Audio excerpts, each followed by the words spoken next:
Hey guys, কেমন আছো তোমরা? আশা করি সবাই ভালো আছো। আমরাও ভালো আছি। দেখে বুঝতেই পারছো এখনো পর্যন্ত আমাদের জিনিসপত্র সেট হয়নি। আর সঞ্জয় কুলারে জল ভরছে আর পর্দাগুলো লাগিয়ে নিচ্ছি। আর আজকে আমাকে কোথাও যেতে হবে, তাই আমরা সবাই খুব সকাল সকাল উঠে পড়েছি আজকে। রুম ঠিকঠাক না সেট হতেই আমরা চলে এসেছি মিষ্টি স্কুলে। পিটিএম আছে, তো স্কুলে এসেছি পিটিএমের জন্য। আর এখন ম্যামের ওখানে যাব, কারণ টাইমিং সেট করা আছে,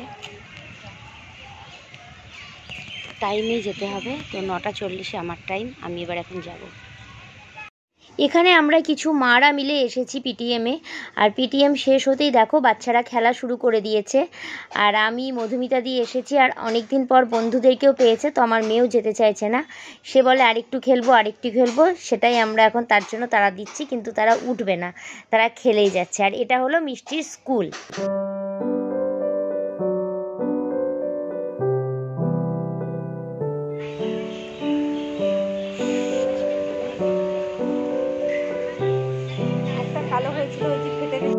আমাদের পিটিএম হয়ে গেছে, আর এখন যাব বাস পাস যেখানে হয় সেখানে চেঞ্জ করতে।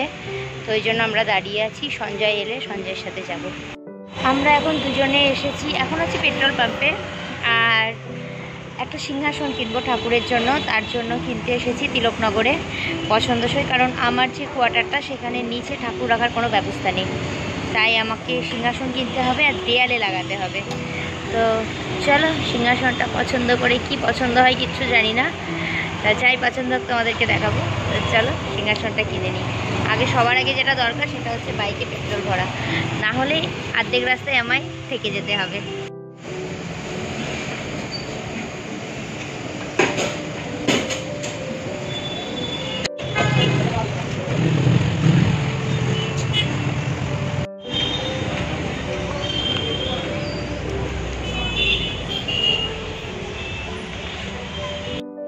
শুধুই সিংহাসন চারিদিকে,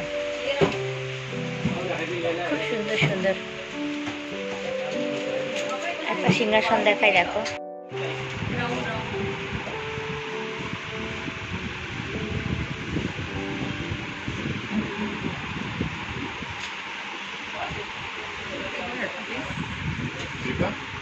এই সিংহাসনটা আমরা নিলাম।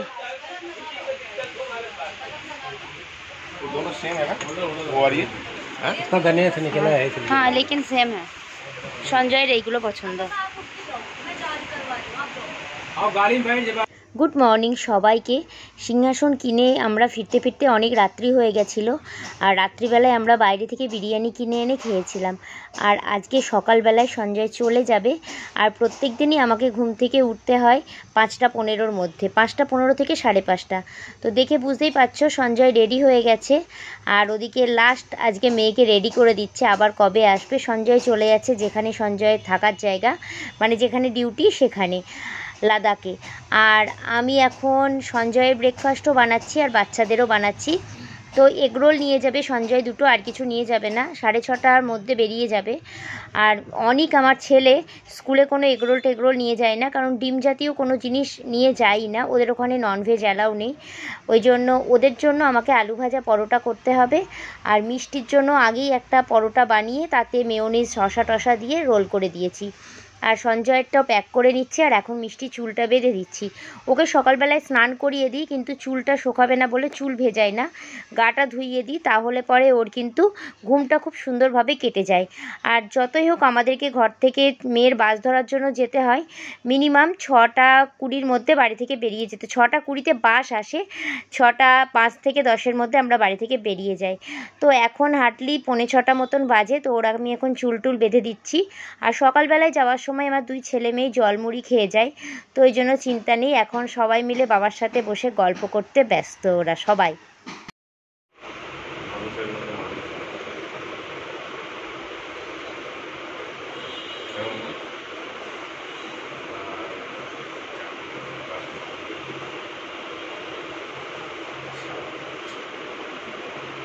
ছেলে মেয়ে আজকে দুজনেই যেন স্কুল যেতে পারছে না, দেখো বারবার বাবাকে জড়িয়ে ধরছে। দুজনারই ভীষণ মন খারাপ, সকাল থেকে দুজনাই কাঁদছে। ওর বাবার যাওয়াটা আরও কষ্টকর করে দিচ্ছে ওরা, এরকম করলে ওর বাবার কষ্টটা আরও বাড়বে।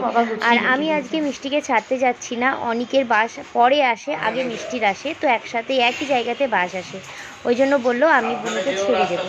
আর বাস ওই বাচ্চাগুলো বেরিয়ে যেতে যেতে দেখো সঞ্জয় নিজেও বেরিয়ে যাচ্ছে, ওরও যাওয়ার সময় হয়ে গেছে, ক্যাব চলে এসেছে। তো এই পরিস্থিতিটা, এই মুহূর্তটা ভীষণ কষ্টের, ভীষণ ভীষণ। আবার কবে আসবে, 6 মাস 3 মাসের অপেক্ষায় বসে থাকা। তো চলো, কিছু তো করার নেই। এখন সঞ্জয় সুস্থভাবে যাক, তোমরা এটাই যেন প্রে করো, দুর্গা দুর্গা।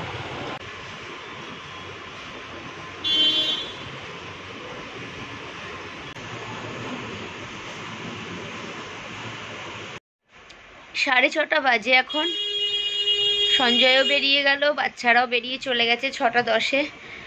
একদম একা, একদম এত খালি লাগছে বাড়িটা, কি বলবো তোমাদেরকে, ভালোই লাগছে না। 2 মাসের ছুটিতে এসেছিল, ধরো 2টো মাস অনেকটা, আর একসাথে 2টো মাস থাকার পরে চলে গেলে থাকাটা খুব বেশি মন খারাপের হয়ে যায়।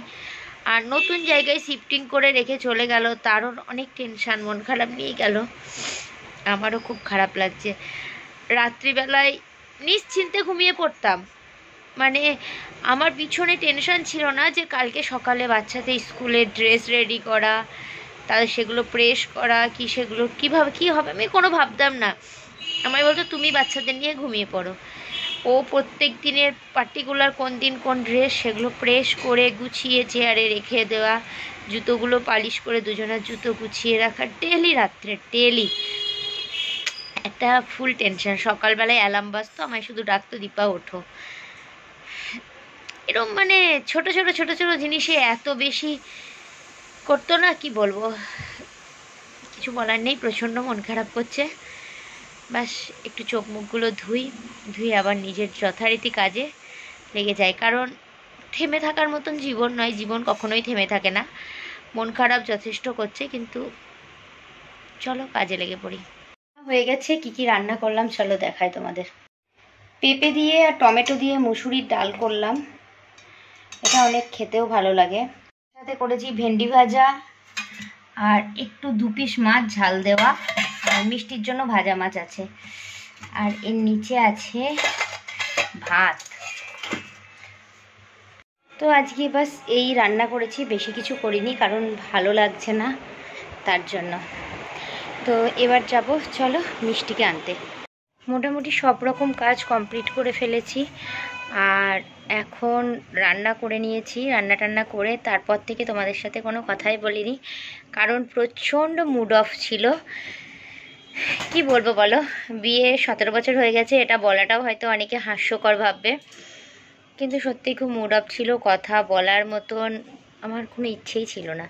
আমি শুয়েই ছিলাম, তারপর উঠে ঘরটর ঝাড় দিয়ে মুছে পুজো করে আমি এখন দেখো পায়রাতে চাল খাচ্ছে, স্নান করে পুজো টুজো করে রান্না করে নিয়েছি। আর এখন যাচ্ছি মিষ্টিকে আনতে, কারণ 1:30টা বেজে গেছে, তার জন্য। দেখবে আমার এখানে পায়রা কেমন চাল খায়।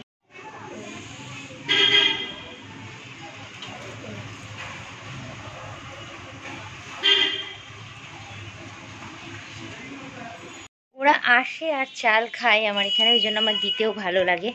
তো এখন আমি ঘরে তালা দেব, আর চলো অন্ধকার হয়ে গেছে, বেরোই। হ্যাঁ, তালাটা নেই।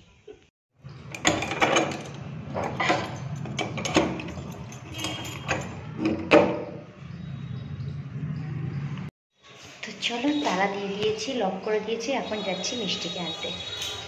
বাইরে বেশ রোদ উঠেছে, এসে এক মেশিন জামা কাপড় আছে সেগুলো মেলতে হবে। রোদ আছে কিন্তু সুন্দর হাওয়াও দিচ্ছে। মিষ্টিকে টিউশন পড়াতে এসেছে, আর ঘরে আমারও ভালো লাগছে না একা একা। অনিকও গেছে টিউশন পড়তে। এই সময় প্রত্যেক দিন সঞ্জয় আর আমি নয় ছাদে এসে গাছে জল দিতাম, আর না হলে ঘুরতে বেরোতাম। তো ওই জন্য আজকে আমিও এলাম ছাদে। দেখো ছাদটায় প্রচুর গাছ, তো ছাদে গাছগুলোতে জল দেবো বলে। ঘরের মধ্যে একা একা না সত্যিই ভালো লাগছে না আরও। তো চলো বিকেলবেলায় ছাদে গাছে জল দিয়ে দিই।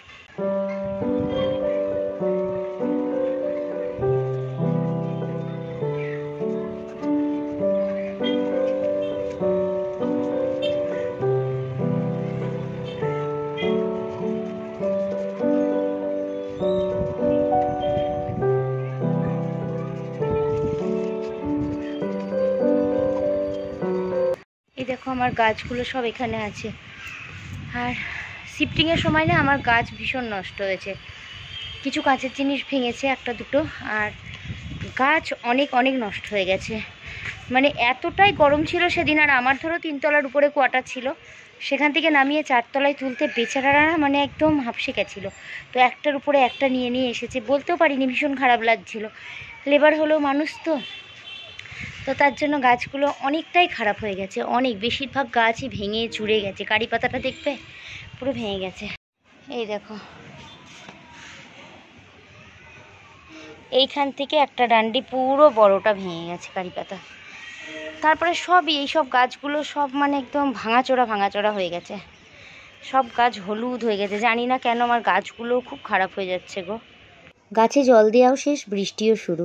তো ভিডিওটা যেখানেই শেষ করলাম। সবাই ভালো থেকো, সুস্থ থেকো।